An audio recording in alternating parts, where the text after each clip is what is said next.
Hey everybody, Avi Ablo, IsraelOnWire.com, and I just want to give a little background to what's going on. Things are happening. It's not about Lebanon. It's not even about Hezbollah.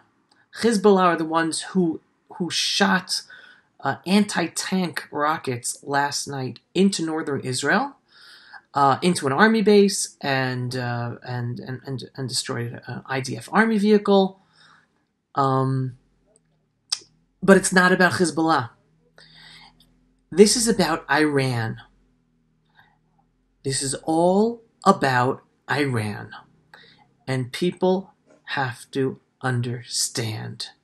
Believe it or not, the reason that I have understood over the past months, years that I've been involved in talking to people, why Prime Minister Benjamin Netanyahu has not done what is necessary to stop the violence of Hamas in Gaza, to totally put a stop to them and to stop their rocket fire and having Israelis down south run to bomb shelters in the middle of the nights and kids having PTSD.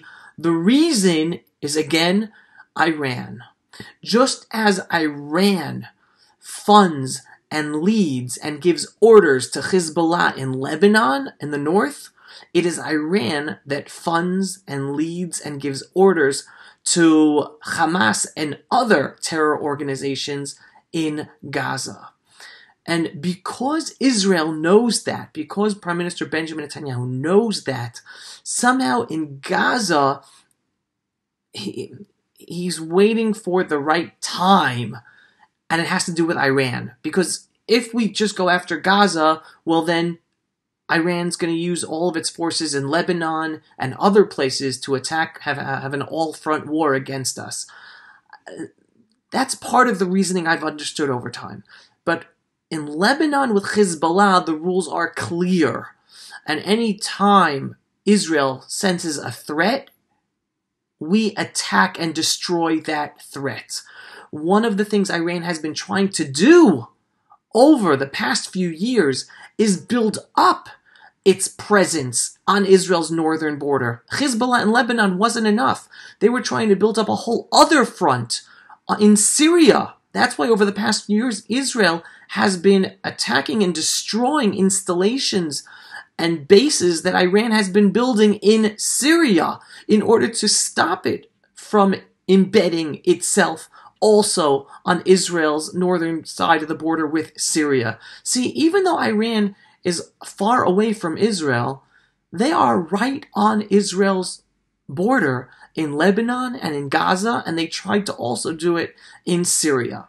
And lately, just the past few weeks, Israel has attacked different installations of missiles and missile development, both in Syria and in Lebanon. Just last week in Lebanon, again, because Iran is developing functionalities for smart bombs, precision bombs, that they would be able to launch right next to Israel's border on the north, and Israel cannot allow Iran to have that dangerous capability right on our northern border. And that's why Israel has gone and destroyed each and every time Iran is trying to develop these missile systems. On the other hand, Iran already has 150,000 dumb missiles, or maybe some of them are smart, in Lebanon ready to be shot all over Israel. Now, I want to take a step back.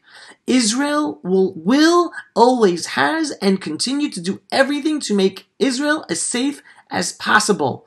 And Israel is a fabulous place to visit, a fabulous place to vacation, and even with these little skirmishes going on every once in a while, like last night, Israel is an amazing place to come and visit, and Israel's doing everything to ensure that Israelis live a normal life as much over the country over time as possible. So even though you hear headlines here and there of something that happens, like last night with Hezbollah attacking an Israeli base up north, life goes on as normal. All the children went to school, still enjoy the country. This is just the crazy reality we live in. But come visit. Don't let any of this stop you from visiting. All right? So what happened yesterday? Yesterday, basically Hezbollah decided it was not happy that Iran decided with Hezbollah that they were not happy that Israel destroyed its smart missile capability they were developing last week, and they were going to do something about it. They couldn't not do anything. So last night they shot anti-tank missiles into an Israeli army base up north along the border, and they destroyed an Israeli vehicle. Okay, now here's the thing. The whole question was and is, how is Israel going to respond to that? Because the second we are attacked, well, that's basically an act of war, and Israel is waiting for the day where it can destroy the 150,000 Iranian-funded missiles on our northern border in Lebanon, and destroy the capabilities of Hezbollah. Now, another caveat. Hezbollah today is not separate from the country of Lebanon. Hezbollah is part of the Lebanese government. Lebanon is Hezbollah. Hezbollah is Lebanon today. Unfortunately, Lebanon allowed that to happen. So that's just something to take into consideration. So the question was, how is Israel going to react to what happened last night?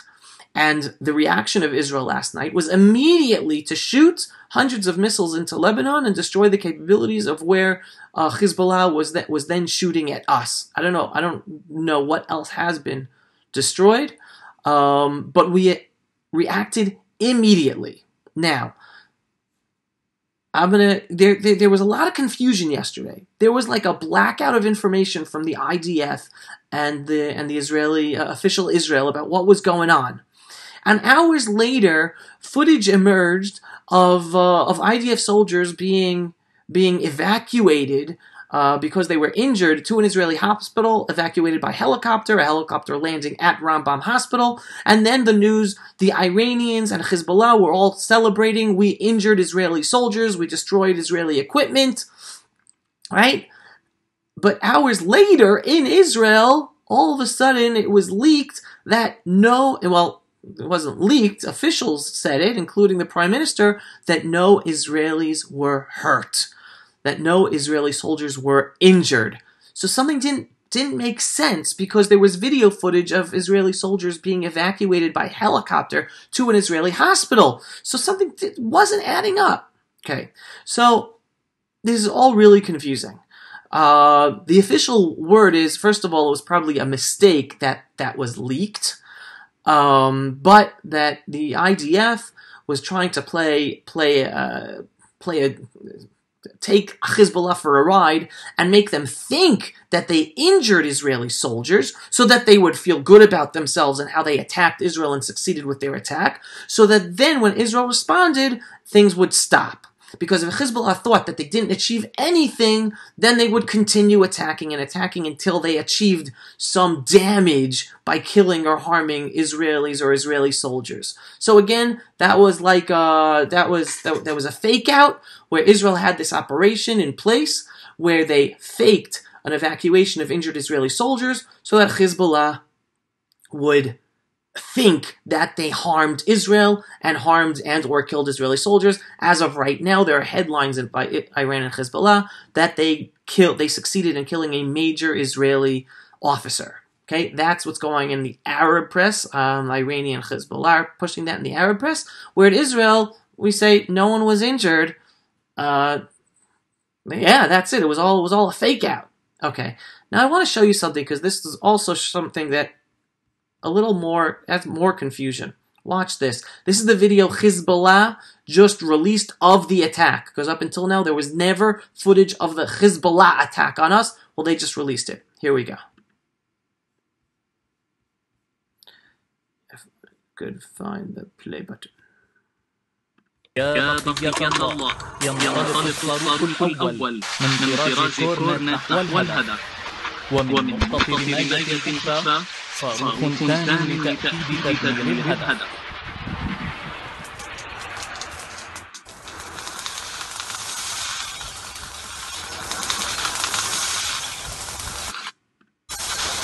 بعد Okay, did you just see that footage? That footage is showing Hezbollah shooting an anti-tank weapon at an Israeli IDF vehicle that was moving. And then you saw it hit the moving Israeli vehicle. So this is, now I'm confused. Now I'm confused. So what were there Israeli soldiers in that vehicle or not? Again, according to Hezbollah, they injured Israeli soldiers.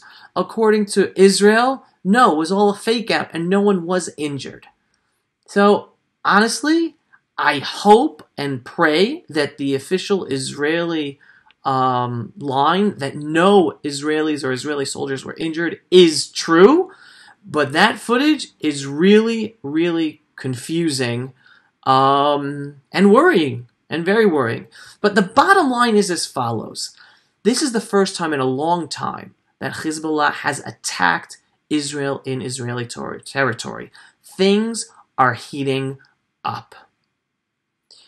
Now, the day will come. I always knew this. Even when I was a young soldier. I'm still a soldier, still do reserve duty. I'm not that young anymore. But even when I was a young soldier and we were stationed up north on the Lebanese border, that was the area our unit was responsible for. They were always telling us the next war is going to be up north, the next big war is going to be up north. And still today, the next big war is going to be up north. The problem is because Iran is also running things with Hamas in Gaza, as well as up north in Lebanon with Hezbollah, and who knows where else they're building up capabilities that Israel is secretly or not trying to stop. The next big war is not going to be up north. The next big war is going to be against Iran, up north and down south, and anywhere else they're going to try to use. Now again, Israel is going to do everything to protect itself, and we will survive. We are smarter than them, and we are prepared. So Israel is going to be ready to take them down, even though it won't be pretty. Israel will suffer casualties and destruction when it happens, because Iran's been preparing as well. But this attack last night, for the first time, them attacking in Israeli territory, is definitely the first time Hezbollah is crossing a red line. And again, part of Israel's strategy, part of Prime Minister Benjamin Netanyahu's strategy all along was for America and the world to strangle economically Iran, to then help bring about potentially regime change in Iran. So then, because Iranians are sick of their Muslim regime that is oppressing them and using money. The economy is horrible. Iranians are suffering, and yet Iran is using billions and billions of dollars for their forces in Iraq, for their forces in Syria, for their forces in Lebanon, for the Hezbollah, for Hamas, Islamic Jihad in Gaza. And Iranians know this, and many Iranians are sick of this, right? Not the jihadis, but regular Iranians. That's why Israel has no problem with regular Iranians. Israel has a problem with the Muslim regime of Iran. And unfortunately, Obama's Iran deal made the situation even worse, not just for Israel, but the whole freedom-loving world, because it empowered the Muslim mullahs of Iran to continue their aggression. They're trying to take over the Middle East. Again, this is a totally different video, but bigger than the Israel-Muslim conflict is the Muslim-Muslim conflict. It's the conflict between the Sunni Muslims and the Shiite Muslims. The Shiite Muslims are the Iranians. They're a minority of the Muslims in the world. Most of the Middle East is Sunni, and yet Iran, the Shiites, are taking over the Middle East, the Arab Muslim Middle East. The Sunnis are shaking in their pants. Jordan, Egypt, Saudi Arabia, they want Israel to stop Iran. They want America to stop Iran. They were furious at Obama for empowering Iran, empowering the Shiite mullahs who oppress their own people. So again, what President Trump has been doing is, again, put down the clamps economically. So hopefully the situation will be solved even before Iran is able to go to war and destroy everything in its path, and Israel having to defend ourselves and save the whole Middle East, basically, from Iran. Isn't that amazing? Israel was the savior of the Sunni Muslims in the Middle East, protecting them from... The Sunnis are looking to them to protect them from Iran. That's the situation today. In any case, that's what's going on. What's coming up tomorrow, no clue what's happening, but things are happening. Iran is pressured to make things happen. Hopefully, please God, God is on our side, right? We are the Jewish people. We are a believing people. We are home. We are strong. And and we will protect ourselves, and we're here to protect all freedom-loving countries in the Middle East. Even all those Sunni countries that sometimes hate us, but right now, the enemy of your friend, enemy. Oh, I don't forget it. Whatever the line is. In any case, we're just waiting to see what happens. But this was just to give you a little analysis of what happened last night. Confusing. Hopefully, one of these days, it'll all get straightened out. And again, Israel is here, a fabulous place to visit, to live, to enjoy, to tour. Israel is prepared to take care of all of this, and life goes on, and life is beautiful in the Holy Land of Israel. Thanks for watching, everyone. If you thought this information was important, please, and you benefit from it, please share, and sign up for the newsletter at IsraelUnwired.com. Shalom, everyone, from the ancestral homeland of the Jewish people here in the Judean Hills. Thanks for watching.